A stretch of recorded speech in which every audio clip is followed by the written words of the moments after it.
The sound of a fist hitting flesh echoed through the endless white world. It was a wet, heavy sound. Thud, thud, thud. But there was no enemy. There was no monster. There was only Son Goku. He was punching himself. He was hitting his own chest. He was hitting his own face. Blood flew from his mouth. It splashed onto the white floor. It looked like red paint on a white canvas. But the blood did not stay there long. It sizzled and vanished. Goku's body healed instantly. The immortality wish was working perfectly. It was keeping him alive. It was keeping him fresh. And Goku hated it. He hated that he could not feel tired. He hated that he could not sleep from exhaustion. He had to force himself to stop moving. He stood in the center of the void. His eyes were no longer black. They were not silver like the angels. They were grey, a dark, stormy grey. It looked like the sky before a tornado. His hair was black, but it had a grey shine to it. The aura around him was not blazing like fire. It was thick. It was heavy. It looked like smoke pouring off a dying fire. This was the Fallen Saiyan form. Goku looked at his hand. He clenched it into a fist. He felt the power. It was different from Ultra Instinct. Ultra Instinct was about letting go. It was about trust. You had to trust your body. You had to trust your instincts. But this power was about control. It was about dominance. Goku did not trust his body anymore. He forced his body to obey. He did not let his instincts lead him. He led his instincts. He told his cells what to do. He told his heart when to beat. He was a dictator of his own body. 101 years, Goku whispered. His voice was scratchy. It sounded like sandpaper rubbing together. He had not spoken in a year. He only spoke to keep track of time. He had to count. If he stopped counting, he would lose his mind completely. Outside the chamber, the universe was in chaos. The wizard Moro was destroying everything. On planet Namek, the fires were burning. The villages were gone. The green sky was black with smoke. Vegeta was on his knees. He was holding his left arm. It was broken. His armor was shattered. He was breathing hard. Blood ran down his forehead and into his eye. He looked at Moro. Moro looked like a giant goat monster now. He had absorbed the energy of the planet. He was huge. He was unstoppable. "Where is he?" Gohan screamed. Gohan was standing next to Vegeta. Gohan's glasses were gone. His orange guy was torn to shreds. He was in his ultimate form, but it was not enough. "Where is my dad? We need him now." Vegeta did not answer. He could not answer. The guilt was choking him. He knew where Goku was. Goku was safe. Goku was locked away. Goku was immortal. And here they were, dying. Vegeta looked at Moro. He felt a surge of rage. Not at Moro, but at himself. He had made a deal with the devil to save his family. He had listened to Beerus, and now the universe was going to end anyway. "He is not coming," Vegeta shouted back at Gohan. "Forget about him. We have to do this ourselves." Moro laughed. His laugh shook the ground. "You are weak," Moro said. "You rely on one man, and that man is a coward. He is hiding." Vegeta roared. He powered up. He used every ounce of energy he had left. He flew at Moro. He punched Moro in the face. But it was like punching a mountain. Moro did not move. Moro grabbed Vegeta by the head. He slammed Vegeta into the ground. The ground cracked. A crater formed. Vegeta coughed up blood. Gohan watched in horror. He saw the Prince of Saiyans fall. He realized that no one was coming to save them. There was no instant transmission sound. There was no orange blur. It was just them. Gohan felt a cold fear in his stomach. But then, the fear turned into something else. It turned into desperation. Gohan remembered the Cell games. He remembered his father's voice. "Believe in in yourself, Gohan." But the voice was fading. He could barely remember what his father sounded like. Gohan charged at Moro. He fought with everything he had. He used the special beam cannon. He used the Masenko. He used the Kamehameha. But Moro just swatted the attacks away. Moro raised his hand. He prepared a death ball. He was going to blow up the planet. He was going to kill everyone. Suddenly, a beam of purple light shot from the sky. It hit Moro's hand. The death ball exploded early. Smoke covered the area. When the smoke cleared, a tall figure was floating there. It was Beerus. He was the galactic patrolman, but he was also an angel in training. He was not allowed to fight. If he fought, he would disappear. The laws of the angels were strict. "Beerus," Gohan shouted. "What are you doing?" "I am doing what your father would have done," Beerus said calmly. "I am protecting this world." Beerus attacked Moro. He used his angel powers. He moved faster than Moro could see. He broke the crystal on Moro's head. He sealed Moro's magic. But as he fought, Beerus began to fade. His body became transparent. He was breaking the laws. He was ceasing to exist. "Vegeta! Gohan!" Beerus shouted. "Finish him now. I have taken his magic." Beerus vanished. He was gone. He had sacrificed his life to give them a chance. Vegeta saw this. He saw the sacrifice. He forced himself to stand up. He ignored the pain in his broken arm. He flew into the sky. He gathered all the energy from the planet. He gathered the energy from the Namekians. He gathered the energy from Gohan. "Final explosion," Vegeta screamed. A massive golden light covered the planet. It hit Moro. Without his magic, Moro could not defend himself. The wizard screamed as his body was disintegrated. The light was so bright it could be seen from other galaxies. When the light faded, Moro was gone. There was only dust. Vegeta fell from the sky. Gohan caught him. They landed on a rock. They were alive. They had won. But it did not feel like a victory. Beerus was dead. Planet Namek was ruined. And Goku was still missing. Gohan looked at Vegeta. Vegeta was unconscious. Gohan looked at the stars. "Where are you, Dad?" he whispered. "We almost died today." Inside the hyperbolic time chamber, Goku paused. He was in the middle of a kick. He froze. He felt something. It was faint. It was like a whisper through a thick wall. He felt a life disappear. It was a holy life, an angel's life. "Beerus," Goku said. He knew Beerus. He had met him briefly in his mind during his meditation. He knew Beerus was strong. And now, Beerus was gone. Goku lowered his leg.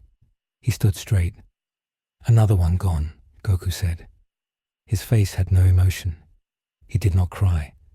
"Another sacrifice because I was not there." Goku walked to the wall of the dimension. It was white and smooth. He placed his hand on it. He pushed. He wanted to break it. He wanted to go out there and kill Moro himself.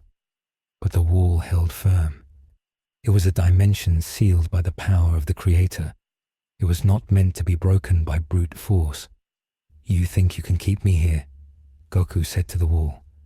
"You think walls can stop a god?" Goku closed his eyes. He went back to the center of the room. He sat down. He needed more power. The Fallen Saiyan form was strong, but it was not enough to break reality. He needed something sharper. He needed to turn his energy into a blade. Time moved on. 200 years passed inside the chamber. The silence was heavy. Goku sat in the same spot for 50 years without moving. Dust did not settle on him because there was no dust. He was like a statue. Inside his mind, he was fighting. He was running simulations. He imagined fighting Jiren. In his mind, Jiren was strong, but Goku was stronger. Goku dodged every punch. Goku grabbed Jiren's arm and ripped it off. He imagined fighting Broly. Broly was a beast, but Goku was a monster. Goku caught Broly's green energy blast with his mouth and swallowed it. He imagined fighting the Grand Priest. This fight was harder. The Grand Priest was fast. He was perfect. In the simulation, the Grand Priest killed Goku 1,000 times, but Goku learned. Every time he died in his mind, he learned a new pattern. He learned how the angels moved. He learned how they thought. Goku opened his eyes. "You shift your weight before you dodge," he whispered. He was talking to the imaginary Grand Priest. "You look at the destination before you teleport." Goku stood up. He began to practice a new move. He called it the Void Step. Normal movement meant going from point A to point B. Instant transmission meant moving through a subdimension. But Void Step was different. Void Step meant ceasing to exist for a second. You did not move. You just stopped existing here, and then you started existing there. If you do not exist, you cannot be hit. You cannot be tracked. You cannot be sensed by the gods. Goku tried to do it. He focused his grey energy. He tried to delete his own presence from the universe. He stepped forward. Nothing happened. He stepped again. Nothing. He tried for 10 years. Every day. Just walking. Step. Step. Step. On the 11th year, he took a step. His body flickered. For a microsecond, he was gone. He was nowhere.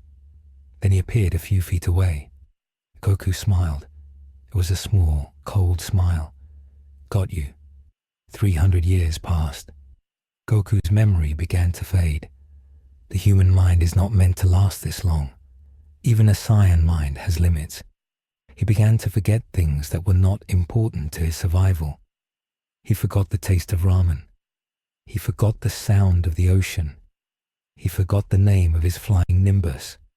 Then, the faces started to blur. He tried to picture Chi-Chi. He saw a woman with black hair, but he could not see her eyes. He could not remember if she had a mole on her face. He could not remember her laugh. Was it loud? Was it soft? He didn't know. Chi. He said the name. It felt like a foreign word. It had no meaning anymore. He tried to picture Gohan. He saw a boy with a tail. No, Gohan didn't have a tail. A boy with glasses. He couldn't be sure. The love he felt for them was fading. It was being replaced by the cold, grey energy. You cannot miss someone if you cannot remember them. But he remembered one thing clearly. He remembered the betrayal. He remembered Vegeta's eyes. He remembered the blast. He remembered the door closing. That memory was sharp. It was high definition. He replayed it every day. It was the fuel that kept his fire burning. "Vegeta," Goku said. He did not whisper it this time. He said it clearly. "Prince of Nothing." On Earth, only 2 years had passed since the Moro fight. Life was hard. The Earth was still recovering from the damage. Cities were rebuilding. The Z fighters were tired. They were getting older. Vegeta was different now. He was always training. He never took a break. He never smiled. He felt the weight of his sin. One day, Trunks came to the gravity room. Trunks was a teenager now. He was tall. He looked like his future self. "Dad," Trunks said, "Mom is worried about you. You never come out." Vegeta did not look at him. He was doing handstand push-ups in 1000x gravity. "I am busy, Trunks. It's about Goku," Trunks said. Vegeta fell. He lost his balance and hit the floor. He stood up quickly. He looked at Trunks with wide eyes. "What about him?" "Goten is asking questions," Trunks said. "He says his dad would never leave for this long. He says something is wrong. He wants to use the Dragon Balls again to ask where he is." Vegeta grabbed Trunks by the collar. "No," he shouted. "You cannot use the Dragon Balls. Do you hear me?" Trunks was scared. He had never seen his dad this panicked. Why not? What are you hiding? Vegeta let go of Trunks. He turned away. He was shaking. The Dragon Balls. They cannot find him. He is in a place where the dragon cannot see. If you try, you will just waste a wish. Tell Goten to wait. Tell him his father will return when he is strong enough. Strong enough for what? Trunks asked. Strong enough to kill us all, Vegeta whispered to himself. But Trunks heard it. What? Trunks asked. Nothing, Vegeta yelled. Get out. Go train. Trunks left. He was confused. He knew his dad was lying. He went to find Goten. They needed to find the truth. But they did not know that the truth was a monster growing in a white box, 400 years inside. Goku had mastered the void step. He could now walk across the entire dimension in a single step. He could vanish for seconds at a time. He was becoming a ghost. His body had changed too. His skin was paler. The sun never touched him, so he lost his tan. His muscles were dense. They looked like carved rock. He had scars on his knuckles from punching the dimension for centuries. He stopped needing to breathe. The air in the chamber was thin, but it didn't matter. His body had adapted to run on pure energy. He stopped needing to blink. He could stare for days without his eyes drying out. He was evolving into something that was not a biological organism anymore. He was becoming a living energy construct, 500 years inside. This was the halfway point. Goku stood in the center. He was bored. He had trained every technique. He had simulated every fight. He had meditated on every thought. There was nothing left to do. Boredom is dangerous for a powerful being. Boredom leads to madness. Goku decided to test his power. He decided to see if the gods were watching. He powered up. He went into his Fallen Saiyan form. The grey aura exploded. It filled the entire infinite void. The white floor turned grey. The white sky turned black. "Can you hear me?" Goku screamed. He gathered all his energy into his voice. He shouted. It was a shout of pure rage. Whiz! The sound wave hit the walls of the dimension. It did not bounce back. It pushed. It pushed against the fabric of space-time. Far away, in the realm of the gods, Whis was sitting in his garden. He was drinking tea. He was eating a strawberry parfait. The oracle fish was floating in a bowl nearby. Suddenly, the tea in Whis's cup rippled. The ground did not shake. The wind did not blow. But the tea rippled. Whis froze. He looked at the cup. "Oh my," Whis said softly. "What is it?" the oracle fish asked. "Is it a prophecy?" "No," Whis said. He put the cup down. He stood up. He looked at his staff. It was a vibration from a place that does not exist. "A place that doesn't exist?" the fish asked. "That sounds silly." Whis looked at the staff. He peered into the crystal ball. He looked at Universe 7. He looked at Earth. He looked at the lookout. He saw the door to the hyperbolic time chamber. It was gone. There was just a wall. But around the wall, the space was bending. It was warping. It looked like heat haze on a hot road. "Something is knocking," Whis said. His voice was serious. He had never been this serious before. "Something is trying to get out." Lord Beerus walked out of his castle. He was sleepy. He rubbed his eyes. "What is all the noise, Whis?" I felt a weird itch in my ear. "My lord," Whis said. "Do you remember Son Goku?" Beerus stiffened. He stopped rubbing his eyes. He looked at Whis. "We do not speak that name. He is gone. He is dead." "He is not dead," Whis said. He showed the staff to Beerus. "Look at the distortion around the chamber." Beerus looked. His eyes went wide. He saw the warping space. He felt the cold energy leaking through the cracks of reality. It felt familiar, but twisted. It felt like Saiyan energy, but it was mixed with something ancient and dark. "He is still alive?" Beerus asked. "It has been 5 years since we locked him in. That is almost 2,000 years inside. Time flows differently," we said. "But yes, he has survived, and he has been training." Beerus felt a drop of sweat roll down his forehead. "So what? He can't get out. The door is destroyed. Only I can open it, or the Grand Priest." "Are you sure?" was asked. "Look closely." Beerus looked closer at the image. He saw a tiny crack in the air near the lookout. It was a microscopic hairline fracture in reality. It was purple. "He is punching the dimension," we said. "He is hitting it so hard that he is bruising the universe itself." Beerus swallowed. "We have to fix it. We have to add more seals. If he gets out, Wiz finished the sentence. "He will not be the Goku we knew. He will be a calamity."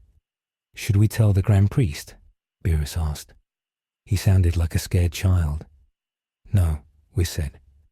"If the Grand Priest finds out you locked a mortal in a torture chamber for 2 millennia, you will be erased. We must handle this ourselves." "How?" Beerus asked. "We wait," Wiz said. "We watch, and we pray that the door holds." Inside the chamber, Goku stopped screaming. He looked at his knuckles. They were smoking. He looked at the air in front of him. He saw it. He saw the tiny purple crack he had made. It was small. It was the size of a hair. But it was there. He had damaged the unbreakable wall.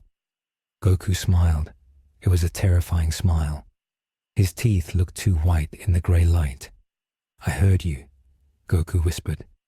He didn't know who was listening, but he knew someone was. "I felt your fear." He touched the crack. It stung his finger. "It will take time," Goku said. "Maybe another 100 years, maybe another 500. But I will widen this crack. I will turn this crack into a hole, and I will turn that hole into a door." He turned his back on the crack. He walked back to the center of the void. He had a goal now. He had progress.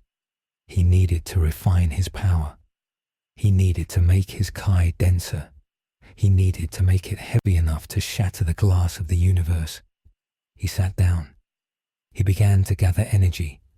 He pulled it from his core. He compressed it. He squeezed it. He turned his aura into a solid shell. He looked like a demon wrapping himself in a cocoon. "Sleep now," Goku told himself. "Sleep for a while. When you wake up, we will break the world." He closed his eyes. The grey aura hardened around him. It formed a stone-like shell. Inside, Goku slept. He slept for centuries. He let the hate marinate. He let the power build. He was no longer a fighter. He was a force of nature. He was a natural disaster waiting to happen. Outside, the seasons changed. Decades passed. Gohan grew old. Vegeta grew old. Their hair turned grey. They became weaker. But inside, Goku stayed young. He stayed strong. He was time's prisoner, but also its master. The universe moved on, forgetting the name Son Goku. But the universe did not know that its executioner was sharpening his axe. The countdown had begun. The God Killer was almost ready. Watch the next episode to see what happens when the Z fighters are old and a new enemy threatens Earth, and they finally realize that their only hope is the monster they created.